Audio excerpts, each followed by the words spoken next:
সুপ্রিয় দর্শক সবাইকে স্বাগত জানাচ্ছি স্বপ্নধরা নিউজ আর এক্সট্রায় সহযোগিতায় ক্যামব্রিজ স্কুল অ্যান্ড কলেজ এবং আলোক হেলথ কেয়ার অ্যান্ড হাসপাতাল বাবলি ইয়াসমিন। পুরো আয়োজন জুড়ে আছি আপনাদের সঙ্গে। আজ আমার নির্ধারিত বিষয় সংস্কার, নির্বাচন ও রাজনীতি, এই বিষয়টি নিয়ে আলোচনা করব। স্টুডিওতে সম্মানিত দুজন অতিথি এই মুহূর্তে উপস্থিত আছেন। শুরুতেই পরিচয় করে দিব তাদের সঙ্গে। স্টুডিওতে আছেন সোহরাব হাসান, যুগ্ম সম্পাদক দৈনিক প্রথম আলো, স্বাগত জানাচ্ছি এই আয়োজনে। আছেন শামা ওবায়েদ, সাংগঠনিক সম্পাদক বিএনপি, আপনার স্বাগত জানাচ্ছি এই আয়োজনে। শামা ওবায়েদ, আপনাকে দিয়ে শুরু করি। আপনাদের যুগপৎ আন্দোলনের বিষয়টি নিয়ে একটু যদি শুরুতে জানতে চাই। সমমনাদের সঙ্গে মতামত শেষে আপনারা যুগপৎ আন্দোলনের নতুন কর্মসূচির বিষয়ে সিদ্ধান্ত নেবেন, এমনটা জানিয়েছেন লেবার পার্টির সঙ্গে বিএনপির লিয়াজু কমিটির বৈঠক শেষে স্থায়ী কমিটির সদস্য নজরুল ইসলাম খান, তিনি সাংবাদিকদের এটি জানিয়েছেন। একটু জানতে চাই যে এই যে যুগপৎ আন্দোলন, সেটির প্রয়োজন কেন এখন হলো এবং এই আন্দোলনের চেহারাটা আসলে কেমন হবে? ধন্যবাদ আপনাকে, আমার সহ আলোচক এবং এটিএন নিউজের দর্শকদেরকে শুভেচ্ছা জানাই। দেখুন, রাজনীতি পরিবর্তনশীল। পলিটিক্সে কখন কোন সিদ্ধান্তে রাজনৈতিক দলগুলো আসবে সেটা পরিবেশ পরিস্থিতি নির্ধারণ করে। তো আমরা 15 বছর ধরে যুদ্ধ করে এসেছি, দেশের মানুষ যুদ্ধ করে এসছে একটা ফ্যাসিবাদের বিরুদ্ধে, গণতন্ত্র প্রতিষ্ঠার জন্যে, ভোটাধিকার প্রতিষ্ঠার জন্যে, আইনের শাসন প্রতিষ্ঠার জন্যে। সেই যুদ্ধের একটি ফার্স্ট ধাপটা আমরা পার হয়েছি, যে ফ্যাসিবাদের পতন হয়েছে, শেখ হাসিনা পালিয়েছে। তারপরে কিন্তু এখনো কিন্তু একটা বিশাল গণতন্ত্রের একটা বিশাল অংশ রয়ে গেছে, যেখানে গণতান্ত্রিক প্রতিষ্ঠানগুলোকে ঠিক করা, গণতন্ত্রকে ঠিক করা, নির্বাচন কমিশনকে ঠিক করা, নির্বাচন ব্যবস্থাকে ঠিক করা, এইটার একটা বিশাল রয়ে গেছে। কারণ গত 15 বছর ধরে আমাদের লোকজন কিন্তু, বিশেষ করে ইয়াং জেনারেশন, যেহেতু এখন ডেমোগ্রাফিক্স বাংলাদেশে চেঞ্জ হয়ে গেছে, আমাদের মানে মেজরিটি ভোটার হচ্ছে ইয়াং পপুলেশন। সেই ক্ষেত্রে যদি আমি বিচার করি যে তারা কেউই গত 15 বছরে ভোট দিতে পারে নাই, সেইটার বিচারে অবশ্যই এই যুদ্ধ চলমান আছে। সেই যুদ্ধে বাংলাদেশ জাতীয়তাবাদী দল গত 15 বছর ধরে যুদ্ধ করে আসছে, আন্দোলন করে আসছে। ফ্যাসিবাদের বিরুদ্ধে বহু জান আমরা দিয়েছি, বহু রক্ত গিয়েছে, বহু লোক গুম হয়েছে। তারপরে পরবর্তীকালে ছাত্র জনতার আন্দোলন এটাকে আরও একটি নতুন মাত্রা দিয়েছে। ছাত্র জনতার আন্দোলনে বহু লোক শহীদ হয়েছে, বহু ছোট ছোট বাচ্চারা শহীদ হয়েছে, তাদেরকে গুলি করে মারা হয়েছে। এই সকল রক্ত কিন্তু সবই বৃথা যাবে যদি আমরা একটি সঠিক নির্বাচন ব্যবস্থা কায়েম করতে না পারি বাংলাদেশে। আমাদের 18 বছরের ছেলেমেয়েরা যদি ফার্স্ট টাইম ভোটার্স, তারা যদি ভোট দিতে না পারে, এই সবই বৃথা। কারণ বিএনপি কিন্তু কখনোই বলে নাই যে বিএনপি সরকারে আসতে চায়। বিএনপি সবসময় বলে এসছে, ফ্যাসিবাদী হাসিনার আমলেও বলে এসছে, এখনও আমাদের একই বক্তব্য, যে আমরা একটি সুষ্ঠু নির্বাচন ব্যবস্থা চাই, যেখানে আমাদের জনগণ যাকে ইচ্ছা তাকে ভোট দিবে এবং নির্বাচিত করবে, এবং সেই নির্বাচিত দল বা ব্যক্তি সংসদে এসে দেশের জন্য কাজ করবে। এটাই বিএনপির বক্তব্য তখনও ছিল, এখনও আছে। যদি এটাতে কোনো বিলম্ব হয় বা আমরা যেটা দেখতে পাচ্ছি যে ষড়যন্ত্র এখনো চলমান আছে, বিশেষ করে হাসিনা পালিয়েছে, কিছু দোসররা পালিয়েছে, কিন্তু শেখ হাসিনার পরিবারের কেউ কিন্তু এখনো অ্যারেস্ট হয় নাই। আপনার নিউজে দেখছিলাম যে ওনাদের বিরুদ্ধে দুদক নিচ্ছে। এখন অনেক কিছুই বেরোবে, যেটা 16 বছর 17 বছর ধরে মানুষ জানে, ইকোনমিস্টরা জানে, জনগণ জানে, রাজনৈতিক দলরা জানে, সেগুলো এখন বেরোচ্ছে। কারণ আগে মানুষ কথা বলতে পারে নাই, এখন কথা বলতে পারছে। যুগপৎ আন্দোলনটা তাহলে কি মানে আপনাদের একটি চলমান প্রক্রিয়ারই একটি অংশ, নাকি নির্বাচন ত্বরান্বিত করার জন্য চলমান প্রক্রিয়ারই অংশ? কারণ প্রক্রিয়া শেষ হয় নাই, প্রক্রিয়ার একটা ধাপ পার করেছি আমরা, প্রক্রিয়া চলমান আছে। প্রক্রিয়া তখন শেষ হবে যখন আমরা একটি গণতান্ত্রিক উপায়ে একটা ভোটের ব্যবস্থা করতে পারবো, যেখানে আমাদের 17 কোটি আমাদের ভোটাররা তাদের মন মতো ভোট দিতে পারবে। অর্থাৎ এই যুগপৎ আন্দোলনের প্রধান উদ্দেশ্যই হচ্ছে নির্বাচন যাতে যথাসময়ে হয়। আপনারা যেটা বলছিলেন যে যত দ্রুত সম্ভব সংস্কার প্রয়োজনীয় সংস্কার শেষ করে নির্বাচন হলে তবেই। অসংখ্য ধন্যবাদ জনাব সোহরাব হাসান। একই বিষয় নিয়ে আপনার কাছে আসি। একই বিষয় বলতে এই যে সংস্কার কমিশনের যে প্রতিবেদন দেবার কথা ছিল 31 ডিসেম্বর, সেটি পিছিয়ে এখন 15ই জানুয়ারি করা হয়েছে, এবং 15ই জানুয়ারি 5 সংস্কার কমিশন তাদের রিপোর্টগুলো আসলে দিতে পারবে কিনা সেটা নিয়েও কিছুটা এখন আসলে এটাকে কি বলা যায় যে সবার মনেই একটা শঙ্কা বা এটি কাজ করছে। প্রতিবেদন দিতে যদি দেরি হয়, আপনার কাছে কি মনে হয় সেটি কি নির্বাচন পেছানোর ক্ষেত্রে একটা ভূমিকা রাখবে? না, নির্বাচন পেছানো না, পুরো প্রক্রিয়াটার মধ্যে তো একটা সংশয়। আপনাকে ধন্যবাদ এবং আমার সহ আলোচক সমাবেতকে শুভেচ্ছা। বিষয়টা হচ্ছে গণতন্ত্র হচ্ছে একসঙ্গে চলা। একটা এত বড় ছাত্র গণ অভ্যুত্থান হয়েছে কি স্বৈরাচারী ব্যবস্থার বদলে একটি গণতান্ত্রিক ব্যবস্থা প্রতিষ্ঠা, এবং সেক্ষেত্রে নির্বাচন কিন্তু আমি তো মনে করি নির্বাচন, একটি সুষ্ঠু নির্বাচন, মানুষের ভোটাধিকার নিশ্চিত করা হচ্ছে তার সবচেয়ে বড় সংস্কার। এরপর নির্বাচিত সরকার যাতে গণতান্ত্রিক ধারায় চলে, যারা আবার স্বৈরতান্ত্রিক না হয়ে ওঠে, সে কারণে কিছু কিছু সংস্কারের দাবি এসেছে, প্রস্তাব এসেছে, এবং বিএনপির পক্ষ থেকেও কিন্তু 1 বছর আগে আবার 2 বছর আগে এই 31 দফা দেওয়া হয়েছে। অন্যান্য গণতন্ত্র মঞ্চ সহ অন্যান্য দল, বাম গণতান্ত্রিক দল থেকে তাদেরও নানা রকম কর্মসূচি দেওয়া হয়েছে। এখানে 5 আগস্ট পর্যন্ত একটা লক্ষ্য ছিল, অভিন্ন লক্ষ্য, ছাত্র আন্দোলন, রাজনৈতিক দল, বিভিন্ন পেশাজীবী সাধারণ মানুষ, সেটা হচ্ছে স্বৈরতান্ত্রিক ব্যবস্থার পতন, ব্যবস্থার অবসান। সেটি হয়েছে। এরপর হচ্ছে যে বিজয়ের সুফল কে পাবে, এটা নিয়ে কিন্তু একটু নানা রকম মানে সংশয়, দ্বিধা, দ্বন্দ্ব, টানা পড়ে। না হলে আপনি দেখুন যে বিএনপি এবং জামাত ইসলাম দীর্ঘদিন ধরে তারা রাজনৈতিকভাবে একসঙ্গে চলেছে, যদিও তাদের নীতি কর্মসূচির মধ্যে পার্থক্য আছে। একসঙ্গে সরকার করেছে, একসঙ্গে আন্দোলন করেছে, পরবর্তীকালে 18 দলীয় জোট আবার ভেঙেও গেছে, এবং বিএনপির পক্ষ থেকে বলা হয় এটা কৌশলগত জোট, আদর্শগত জোট নয়।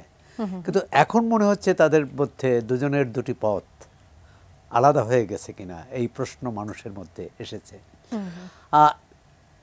আমি মনে করি যে অন্তর্বর্তী সরকারের সাফল্য মানুষের মধ্যে, মানুষকে যেমন আশান্বিত করে, আশা জাগায় এবং একদম আস্থা তৈরি করে, আর অন্তর্বর্তী সরকারের ব্যর্থতা অথবা অসফলতা তখন কিন্তু মানুষের মধ্যে নানা প্রশ্ন দেখা দেয়, এবং যেটা এখন দেখা দিচ্ছে সেটি শুধু বিএনপি না, অন্য অন্য দলের সাধারণ মানুষের, আপনি রাস্তায় যাদের করেন, বিএনপি যখন অন্তর্বর্তী সরকার যখন দায়িত্ব গ্রহণ করে, মানুষের মধ্যে মোটামুটি একটা ধারণা ছিল 1/11 অভিজ্ঞতা থেকে যে 2 বছর তাদের সময় দেয়া যায়।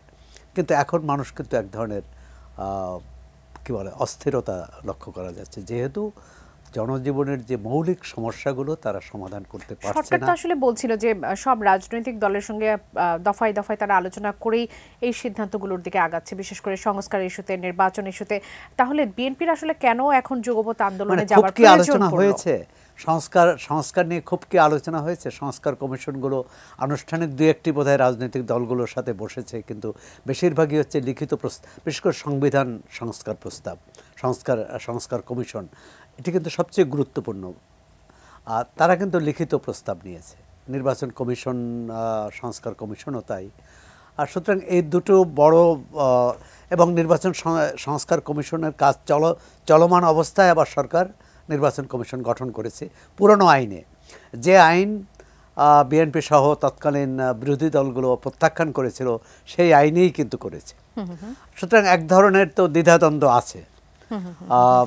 আপনি যেটা বললেন, যুগপৎ আন্দোলন বা যুগপৎ কর্মসূচি দেওয়ার প্রস্তুতি থাকবেই, এবং সব দলই যারা ক্ষমতার বাইরে তারা চাইবে তো সরকারকে চাপ দিয়ে তাদের যে নীতি কৌশল এবং তাদের যে কর্মসূচি যাতে সফল হয় সেই ব্যবস্থা করা।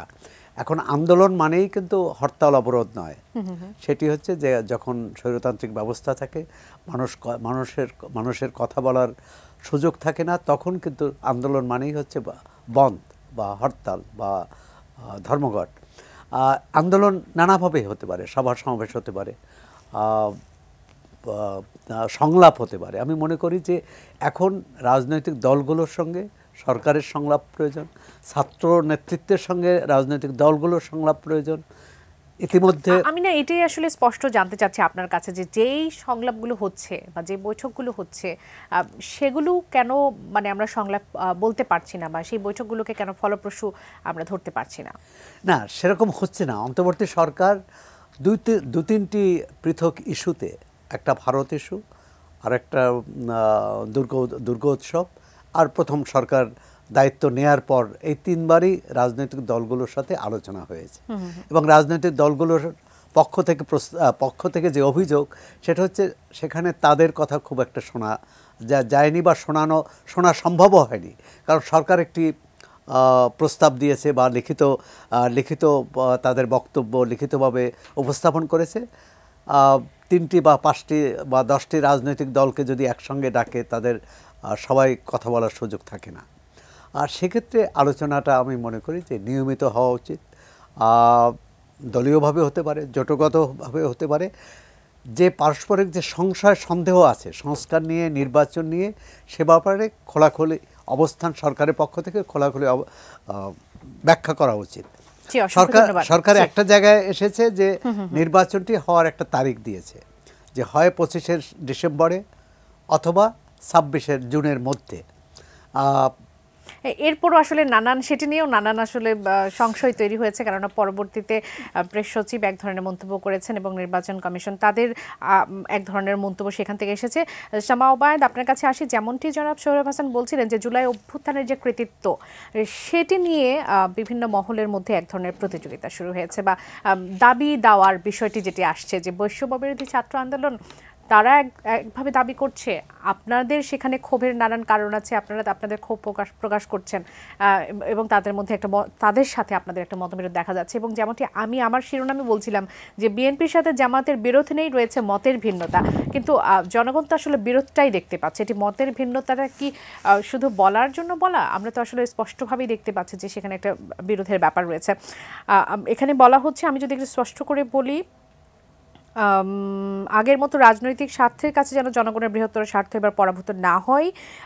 বিএনপি স্থায়ী কমিটির সদস্য নজরুল ইসলাম খান বলেছেন যে আমরা বারবার লড়াই করেছি, কিন্তু কোনো না কোনোভাবে আমাদের বিজয় ছিনতাই হয়ে গেছে। আজকে খুব কষ্ট লাগে, 5 তারিখের যে পরিবর্তনটা হলো তার কয়েকটা মাস গেছে মাত্র, এর মধ্যেই কে বিজয়ের দাবিদার তা নিয়ে একটা প্রতিযোগিতা শুরু হয়েছে। আসলে কে কার বিজয় ছিনতাই করছে? আমি বলবো 5ই অগস্টে যা ঘটেছে সেটা বাংলাদেশের বিজয়, জনগণের বিজয়। এটা কারো, নো ওয়ান ক্যান ক্লেম যে একজনের বিজয়। বিএনপি মাঠে ছিল। আমি ব্যক্তিগতভাবে, আমি যেহেতু তৃণমূলে কাজ করি, আমি জানি যে বিএনপি মাঠে ছিল। এটার প্রমাণ আপনারাও জানেন, আপনারা নিউজ কভার করেছেন, আপনারা জানেন বিএনপি বিভিন্নভাবে এবং সবচেয়ে বেশি নির্যাতিত হয়েছে বেগম খালেদা জিয়া। উনি একটি প্রতিহিংসামূলক মামলায় জেলে ছিল 6 বছর বিনা কারণে। ওনার অসুস্থতাতে যে এত চরম পর্যায়ে গেছে সেটা তো শেখ হাসিনার কারণেই। আজকে আমাদের ভারপ্রাপ্ত চেয়ারম্যান তারেক রহমান সাহেব সহ বিএনপির সকল পর্যায়ের নেতাকর্মী আজকে নির্যাতিত, মিথ্যা মামলায় জর্জরিত, গুম হয়েছে, খুন হয়েছে। পরিবাররা জানে না কে তাদের সদস্যরা এখনও কোথায় আছে, জীবিত আছে না মৃত আছে। তো সেই প্রেক্ষাপটে আমি বলবো যে তারপরেও বিএনপি কিন্তু কখনো দাবি করে নাই এটা বিএনপির একার বিজয়। বিএনপি, আমরা মনে করি যে এটা সম্মিলিতভাবে জনগণের একটা বিজয়, ছাত্র জনতার বিজয়, রাজনৈতিক দলগুলোর বিজয়। কারণ যেভাবে 5ই অগস্টের পরে অলমোস্ট 1.5 দিন বা 2 দিন বাংলাদেশে কোনো সরকার ছিল না। বাংলাদেশে এর চেয়ে, বাংলাদেশের মতো দেশে, এই দক্ষিণ এশিয়ার মতো দেশে, বাংলাদেশের মতো দেশে এর চেয়ে অনেক যা ঘটেছে র্যান্ডাম, তার চেয়ে অনেক খারাপ কিছু ঘটতে পারত। কিন্তু বাংলাদেশ জাতীয়তাবাদী দল একটি একটি দায়িত্বশীল জায়গা থেকে কিন্তু চেষ্টা করেছে এবং সফল হয়েছে আমি বলবো, যে সারা বাংলাদেশে একটি স্থিতিশীল অবস্থা বজায় রাখা যেন থাকে, তা আমাদের পক্ষ থেকে আমরা চেষ্টা করেছি। এখন এটার দাবিদার নিয়ে আমি মনে করি এটা একটা ইস্যু না, এটা একটা নন ইস্যু। ইস্যু হচ্ছে যে আমরা নতুন বাংলাদেশের কথা বলছি, নতুন বাংলাদেশে আমরা কি দেখতে চাই সেইটা যদি আমি বলি, তাহলে হ্যাঁ, এখন আওয়ামী লীগ আপাত দৃষ্টিতে দেখা যাচ্ছে আওয়ামী লীগ নাই, আওয়ামী লীগের নেতা নাই, নেত্রী নাই, আওয়ামী লীগ নাই। আওয়ামী লীগের দোসররা এখনো আমাদের আশেপাশে ঘোরাফেরা করছে, হ্যাঁ, ষড়যন্ত্র চলমান আছে। এখন জামাত একটি ইন্ডিপেন্ডেন্ট রাজনৈতিক দল, অন্য আরও রাজনৈতিক দল আছে, ইভেন আমাদের অ্যালায়েন্সে যারা, আমাদের যুগপৎ আন্দোলনে যারা ছিলেন, তাদেরও ভিন্ন মত থাকতে পারে। That is the beauty of democracy. ভিন্ন মত থাকাটা তো সমস্যা না। আমার সাথে বিএনপির সাথে সবার একমত হতে হবে এমন কোনো কথা নাই, কিন্তু বৈষম্য বিরোধী তারা বলছেন যে তাদের যে প্রোক্লেমেশন অফ রেভলিউশন সেটি পিছিয়ে যাওয়ার একটি বড় কারণ হচ্ছে বাংলাদেশের একটি বড় রাজনৈতিক দল, সেটি হচ্ছে যে বিএনপি। তাদের কারণে এই রেভলিউশনের যে প্রোক্লেমেশন, আমরা তো দেখলাম যে সেই দিন রাতেই মানে প্রধান উপদেষ্টা প্রেস সচিব একটি প্রেস কনফারেন্স করে বললেন যে না, এটাতে সরকারের কোনো হাত নাই, সরকার সম্মিলিতভাবে একটা প্রোক্লেমেশন দেওয়া হবে।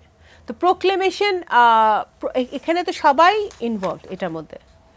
এখন বৈষম্য বিরোধী যারা আছে, আমাদের ছাত্র জনতা, আমাদের ছোট ভাইরা বোনরা, তাদের প্রতি তাদের আন্দোলন, তাদের ডেডিকেশন, দেশের প্রতি তাদের ভালোবাসা, সব কিছুর প্রতি আমি সম্পূর্ণ আস্থা রেখে একটা কথা বলতে চাই, তারা প্রোক্লেমেশন দিয়ে কী প্রুফ করতে চায়? মানে এখানে তো সবাই জড়িত ছিল। আমাদের ছাত্র দলের যেই মেয়েটা মাঠে ছিল, তার বাবা মাও মাঠে নেমেছিল জুলাইয়ের শেষে। তো এখানে তো প্রোক্লেমেশনের আলাদাভাবে কিছু আমরা দেখি না। এখানে একটা অভ্যুত্থান হয়েছে, একটা আন্দোলন হয়েছে, যে আন্দোলনের মুখে, জনগণের আন্দোলনের মুখে হাসিনা পালিয়ে যেতে বাধ্য হয়েছে। এখানে কিন্তু একবারও জনাব তারেক রহমান, বেগম খালেদা জিয়া বা বিএনপির কোনো পর্যায়ের নেতৃবৃন্দ ছাত্র জনতা আন্দোলনকে খাটো করে দেখে নাই। ইভেন বিএনপির বিভিন্ন পর্যায়ের শ্রেণী পেশার নেতাকর্মীরা, জনগণ তা আহত হয়েছে, নিহত হয়েছে, তাদের পাশে কিন্তু তারেক রহমান গিয়ে দাঁড়িয়ে। তাদের বক্তব্যের জায়গা সেটি হচ্ছে যে এই রেভলিউশনের যে প্রোক্লেমেশন, এটি যদি না হয় তাহলে বিগত ফ্যাসিস্ট সরকারের কথা তারা বলছে যে সামনে আবারও ফ্যাসিস্ট যে শাসন ব্যবস্থা সেটি আবার কায়েম হওয়ার সম্ভাবনা থেকে যায়। যদি এটি সঠিক উপায়ে, বৈধ উপায়ে প্রোক্লেমেশন না আসে, তাহলে সেই ব্যবস্থা ফিরে আসতে পারে। সেই বিষয়ে বুঝতে হবে যে what do they mean by proclamation. প্রোক্লেমেশনে কি কি থাকবে সেটা তো আমাদের জানতে হবে, এবং প্রোক্লেমেশনটা শুধু বৈষম্য বিরোধী ছাত্র জনতার কাছ থেকে আসতে হবে না, এটা কম্বাইনলি প্রত্যেকে যারা মাঠে ছিল তাদের প্রত্যেকের মতামতের ভিত্তিতে আসতে হবে।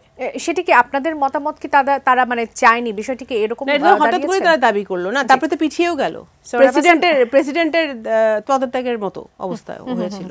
সোহরাব হাসান, একই বিষয় নিয়ে আপনার কাছে একটু জানতে চাই, আসলে এই যে প্রোক্লেমেশন, বিজয়ের যে বিজয় যেটি, সেটি আসলে ছিনতাই হয়ে যাওয়ার যে বিষয়টি বিভিন্ন পক্ষ থেকে যে দাবি করা, আসলে বিজয়ের এই যে প্রোক্লেমেশন রেভলিউশনের কথা আমরা যেটি বলছি, এটা আসলে ছিনতাই হয়ে কার কাছে গেল, বা কারা আসলে এটা এটা কারা দাবি করতে পারে, কারা পাচ্ছে, কারা পাচ্ছে না?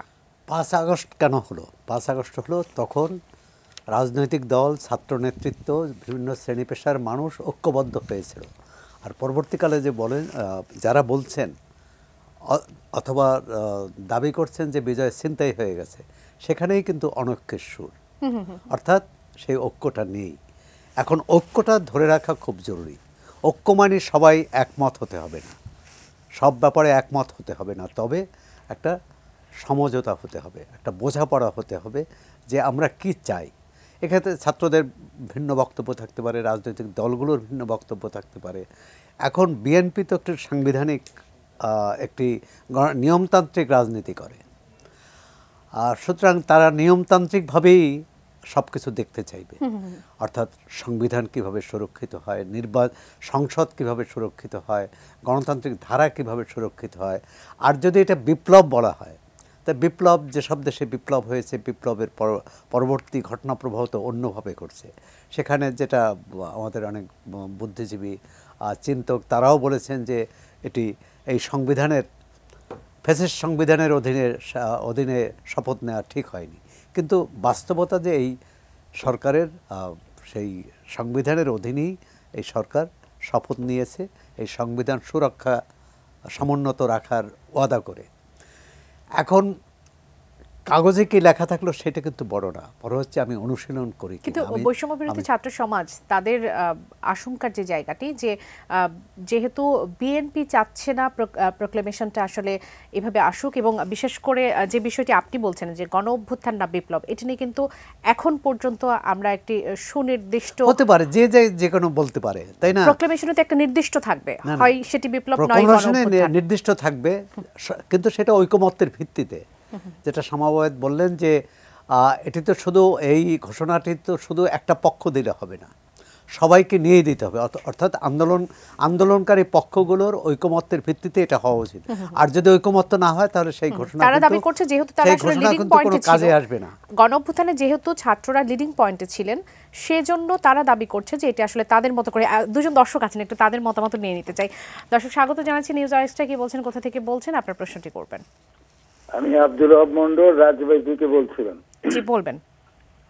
সংস্কার, রাজনীতি ও নির্বাচন, এই তিনটে জায়গায় যদি তত্ত্বাবধায়ক সরকার ব্যর্থ হয় তাহলে দেশের সামরিক শাসন ছাড়া আর কোনো উপায় থাকবে না। এটা কি বিএনপি মনে প্রাণে বিশ্বাস করে? আপনাকে ধন্যবাদ। থাকুন আমাদের সঙ্গে, আরো একজন দর্শক আছেন, তার প্রশ্নটিও নিয়ে আসতে চাই। দর্শক স্বাগত জানাচ্ছি, কে বলছেন, কোথা থেকে বলছেন, আপনার প্রশ্নটি করবেন। আমি পিন্টু দুয়ারি পটুয়াখালী থেকে বলছি। জি হ্যাঁ, আমার প্রশ্নটা হচ্ছে দুজন অতিথির কাছে। নির্বাচন সংস্কার কমিটির প্রধান বদিউল আলম মজুমদার উনি বলছে যে আগামী নির্বাচন হবে অন্তর্বর্তীকালীন সরকার অধীনে, কিন্তু উনি কিন্তু সরকারের কোনো মুখপাত্র না। আবার ওদিকে কোর্টের মাধ্যমে আপনার কেয়ারটেকার সরকারও কিন্তু বহাল হচ্ছে। তাহলে এই নির্বাচন কেয়ারটেকার সরকার কি নির্বাচন ব্যবস্থাটা কি একটা বিতর্কের ফাঁদে পড়লো কিনা, এটাই হচ্ছে আমার প্রশ্ন। প্রথম যিনি দর্শক ছিলেন তিনি রাজবাড়ী থেকে প্রশ্ন করেছেন যে তত্ত্বাবধায়ক এই যে সংস্কার, রাজনীতি এবং নির্বাচন, এই বিষয়গুলোতে অন্তর্বর্তী সরকার যদি ব্যর্থ হয় তাহলে সেনা শাসন ফিরে আসার সম্ভাবনা আছে কিনা, এবং সেটিকে বিএনপি আসলে কিভাবে দেখছে। ধন্যবাদ। আপনি একটু বলবেন, কিভাবে দেখছেন সেটি বিএনপির নেত্রী বলতে পারবেন। কিন্তু আমি যেটা মনে করি যে সেনাবাহিনী ক্ষমতা নিলে তো 5 তারিখে নিতে পারত, বরং সরকার গঠনে কিন্তু এই বেসামরিক সরকার গঠনে তারা একটা ভূমিকা নিয়েছে। হ্যাঁ, সুতরাং আর ব্যর্থ হবেই, এটি আমরা কেন আগ থেকে বলি যে রাজনীতি, নির্বাচন, সংস্কারের ব্যাপারে রাজনৈতিক নেতৃত্ব ব্যর্থ হবে। আমরা আশা করতে চাই যে তারা সফল হবে। দ্বিতীয় যে প্রশ্নটি করেছেন সেটি একটি শব্দগত বিতর্ক, যে বদিউল আলম নির্বাচন সংস্কার কমিশনের প্রধান ডক্টর বদিউল আলম মজুমদার বলেছেন যে এই নির্বাচন অন্তর্বর্তী সরকারের অধীনেই হবে। যেহেতু এই অন্তর্বর্তী সরকার কিন্তু তত্ত্বাবধায়ক সরকার হিসেবেই দায়িত্ব পালন করবে, এই সরকারের সাথে যদি আপনি তুলনা করেন সেটা হচ্ছে বিচারপতি শাহাবুদ্দিন আহমদের সরকার। সেই সরকারও কিন্তু সাংবিধানিকভাবে তত্ত্বাবধায়ক ছিল না, এরশাদ পদত্যাগ করেছে, তার শূন্যস্থানে বিচারপতি শাহাবুদ্দিন দায়িত্ব নিয়েছেন এবং তিনি একটা উপদেষ্টা পরিষদ করেছেন। আজকেও একটা উপদেষ্টা পরিষদই রাষ্ট্র পরিচালনা করছেন এবং একটা নির্বাচনের লক্ষ্যে। সুতরাং এখানে বিতর্কের কিছু নেই। আর আদালত যেটি নির্দেশ দিয়েছে সেটি হচ্ছে তত্ত্বাবধায়ক ব্যবস্থা যে বাতিল করেছে সেই বাতিল করাটা মানে অবৈধ, পুনর্বহাল কিন্তু এখন করতে পারবে না আদালত।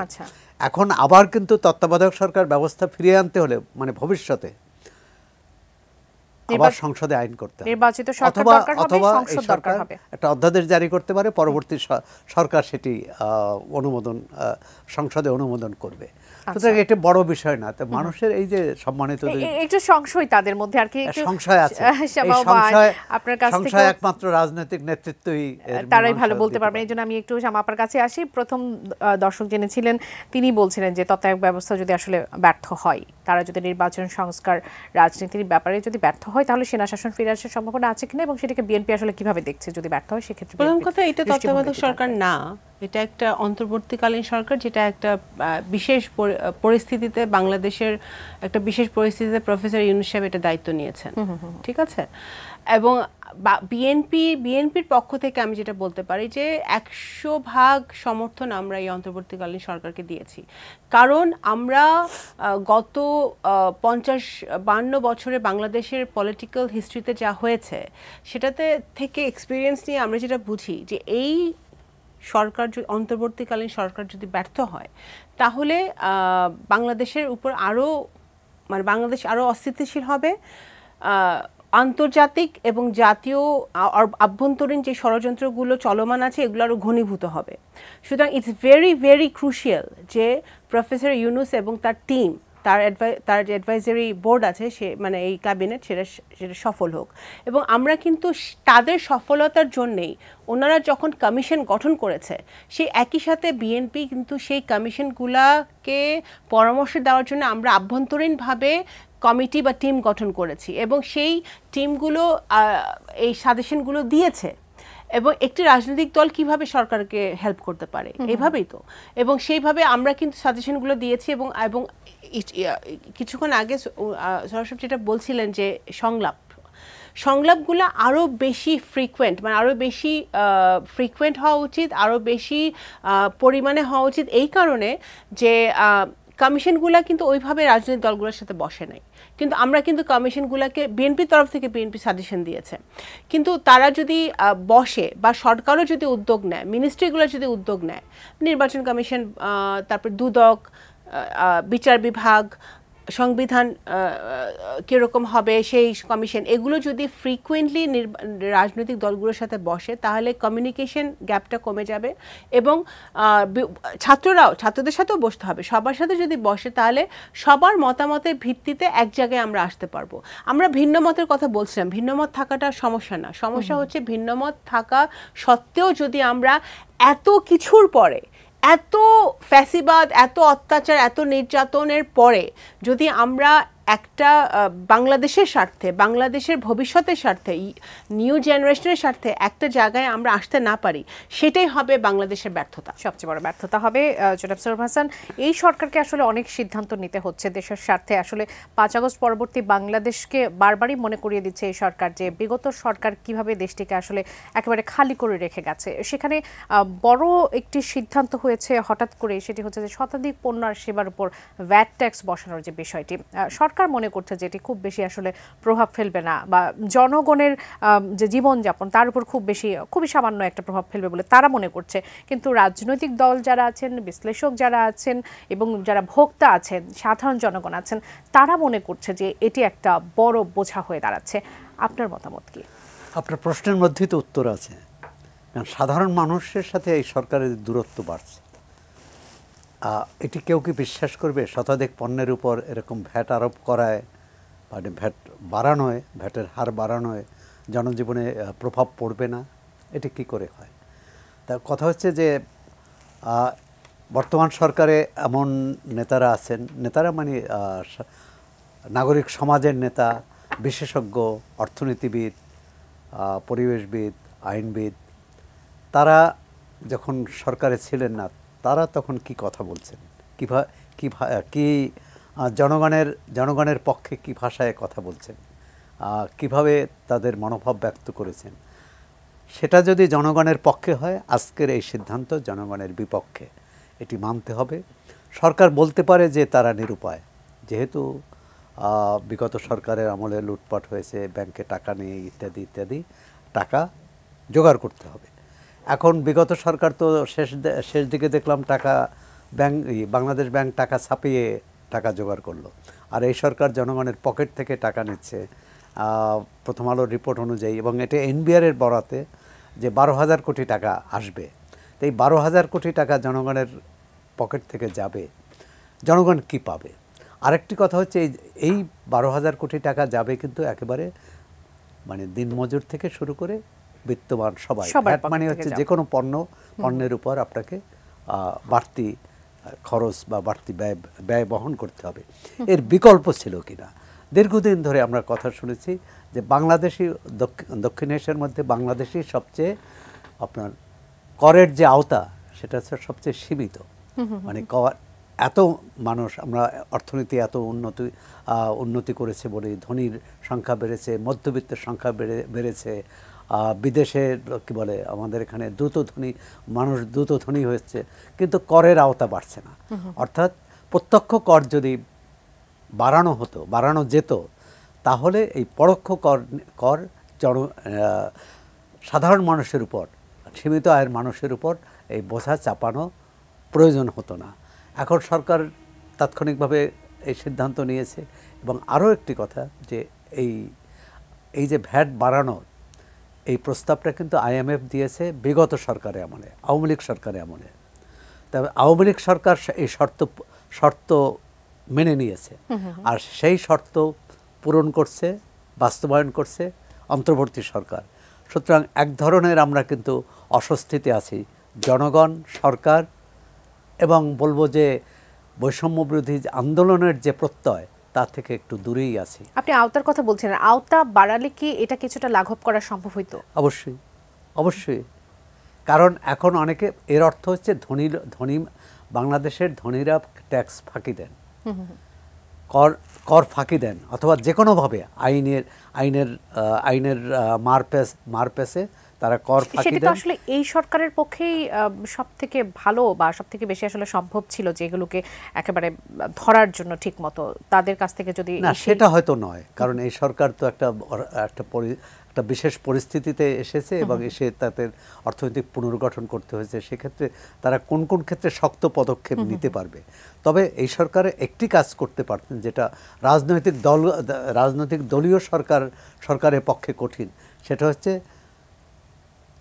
মানে যারা অর্থনৈতিক লুণ্ঠন করে আসছেন, এখনও করছেন, যেমন ধরুন সিন্ডিকেট, এটা তো আমরা সব সরকারে আমলে শুনি, এই সরকারের উপদেষ্টাও বলেন সিন্ডিকেট তারা ভাঙতে পারছে না, সিন্ডিকেটে হাত দিতে পারছে না। এই সরকারের উচিত সিন্ডিকেটে হাত দেওয়া, অর্থাৎ যারা অসাধু উপায়ে অধিক মুনাফা করে তাদেরকে ধরা। তাদের ধরার জন্য কিন্তু আমরা একজন বাণিজ্য মন্ত্রণালয়ের একজন ব্যবসায়ীদের পক্ষ থেকে, ব্যবসায়ীদের প্রতিনিধি হিসেবে একজন উপদেষ্টাও নেওয়া হয়েছে, সরকারকে ধরছে, তারপরও খুব কাজে আসছে না। তো সুতরাং মানুষের মধ্যে এই প্রশ্নগুলো আছে, বিশেষ করে গরিব মানুষ, খেটে খাওয়া মানুষ এবং সীমিত আয়ের মানুষ, সে অবস্থা খুবই করুণ বলবো। কারণ তাদের যে আয়, সেই আয় দিয়ে তাদের ব্যয় নির্বাহ করতে পারছে না। সবার উপরে কিন্তু মানুষ। শ্যামা ওবায়েদ, আপনার কাছে আসি। যে বিষয়টি নিয়ে আসলে এখন সব থেকে বেশি আলোচনা হচ্ছে সেটি হচ্ছে যে নির্বাচন নিয়ে যখন আমরা কথা বলছি তখন জাতীয় নির্বাচন নাকি স্থানীয় নির্বাচন, কোনটি আগে হবে? বিএনপি চাচ্ছে জাতীয় নির্বাচন আগে হোক, তারপরে স্থানীয় নির্বাচন নির্বাচিত সরকারের অধীনে হবে। কিন্তু যারা ছাত্র সমাজ যারা আছে, বিশেষ করে জাতীয় নাগরিক কমিটি, তারা বলছে যে না, জাতীয় নয়, স্থানীয় নির্বাচন আগে হবে। তাদের নতুন দলকে আপনারা বলছেন যে আপনারা স্বাগত জানাচ্ছেন, কিন্তু বিএনপির মধ্যে কি এক ধরনের ভয় কাজ করছে তাদেরকে নিয়ে? বিএনপির কোনো ভয় নাই। বিএনপির একটাই চাওয়া, সেটা হচ্ছে একটা সুষ্ঠু গণতান্ত্রিক ধারা। আর আমরা আলোচনা করছিলাম যে এই সরকারের মানে কতটুকু তার স্টেবল। আমি বলতে চাই যে ক্লিয়ার একটা পারসেপশনই ইতিমধ্যেই গত 6 মাসে ক্লিয়ার হয়েছে, মানে তৈরি হয়েছে জনগণের মধ্যে যে এই ইন্টারিম গভর্নমেন্টটা এখনও পুরোপুরি স্টেবলভাবে বসতে পারে নাই।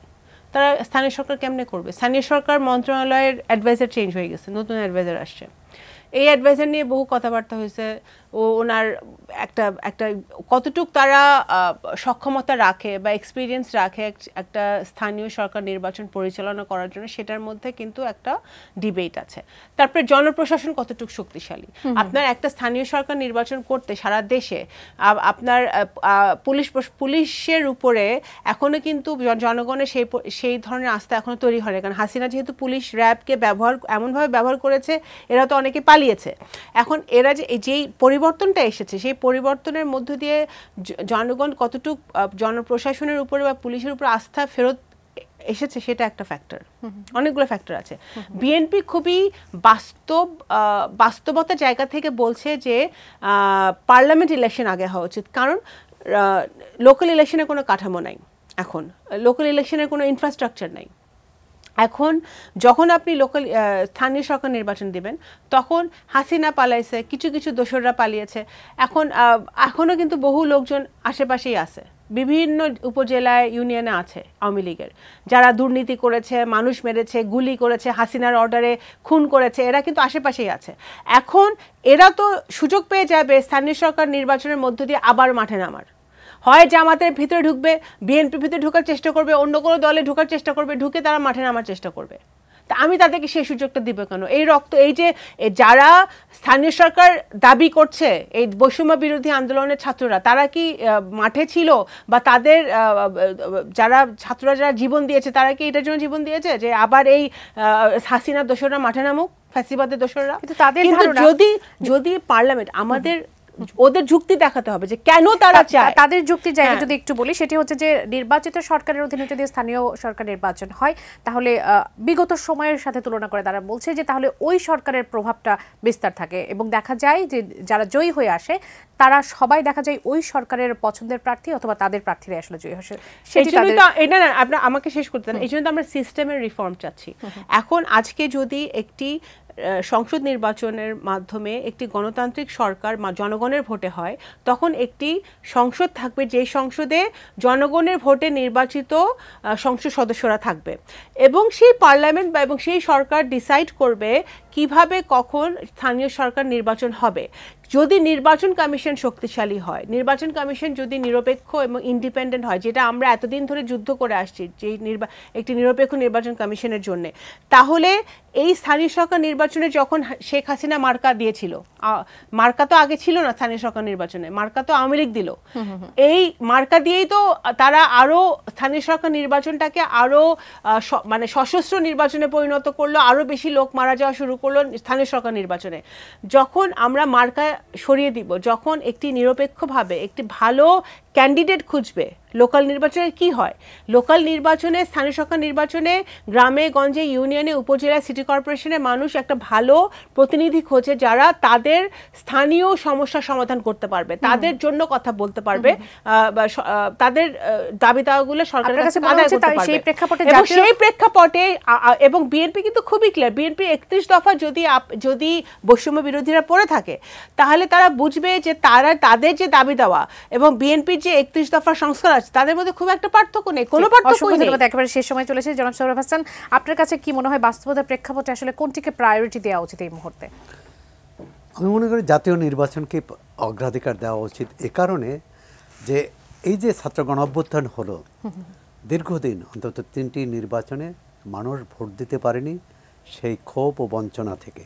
সুতরাং একটি নির্বাচন মানে হচ্ছে জনগণের রায়ের মাধ্যমে একটি সরকার প্রতিষ্ঠা, আর সেটি তাতে জাতীয় নাগরিক কমিটি, ছাত্র সমাজ, তারা যদি কোনো নতুন দল করে তারাও অংশ নেবে, বিএনপি অংশ নেবে, অন্যান্য দল অংশ নেবে।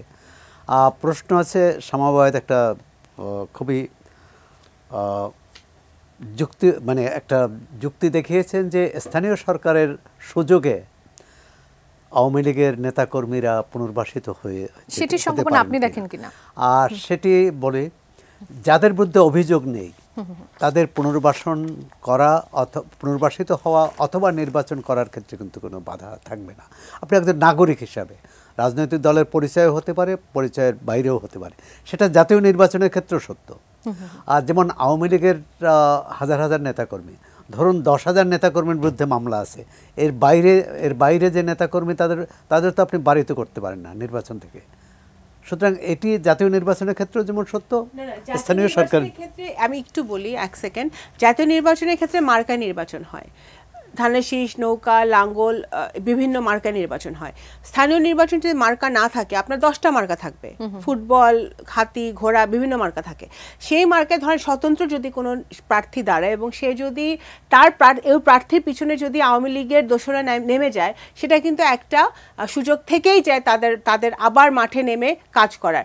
কিন্তু পার্লামেন্ট ইলেকশনে কিন্তু এটা কন্ট্রোল করার অনেক বেশি সুযোগ আছে, কারণ ওখানে শুধু ধানের শীষ, নৌকায় এবং নৌকার প্রার্থী কে হচ্ছে সেটা কিন্তু স্পষ্ট হয়ে যাবে তখন, যে নৌকা আদৌ প্রার্থী হচ্ছে নাকি এবং প্রার্থী হলে কেউ কারা থাকছে। কিন্তু নৌকার প্রার্থীর ক্ষেত্রে যদি কোনো বাধাও থাকে, যদি স্বতন্ত্র প্রার্থী হয়, তাহলে তো আর কোনো বাধা দিতে পারবে না জাতীয় নির্বাচনের ক্ষেত্রে। না প্রার্থী পারবে না, কিন্তু স্বতন্ত্র প্রার্থীটা কে হচ্ছে তখন সেটা হ্যাঁ, কিন্তু তখন সেটা অবশ্যই প্রতীয়মান হবে যে সেই প্রার্থীর কোনো অভিযোগ আছে নাকি এবং সেই প্রার্থী এই দুর্নীতি অত্যাচার অনাচারের সাথে জড়িত ছিল নাকি। ছিল কিনা। জি, অসংখ্য ধন্যবাদ জনাব সোহরাব হাসান, ধন্যবাদ শামা ওবায়দ আমাদের আয়োজনে যুক্ত হবার জন্য। দর্শক, এতক্ষণ আপনারা যারা আমাদের সঙ্গে ছিলেন এটি নিউজের সঙ্গে থাকুন, নিউজ অরেস্টের সঙ্গে থাকুন। আগামী পর্ব দেখার আমন্ত্রণ জানিয়ে আজ এখান থেকে বিদায় নিচ্ছি। ধন্যবাদ সবাইকে, শুভরাত্রি।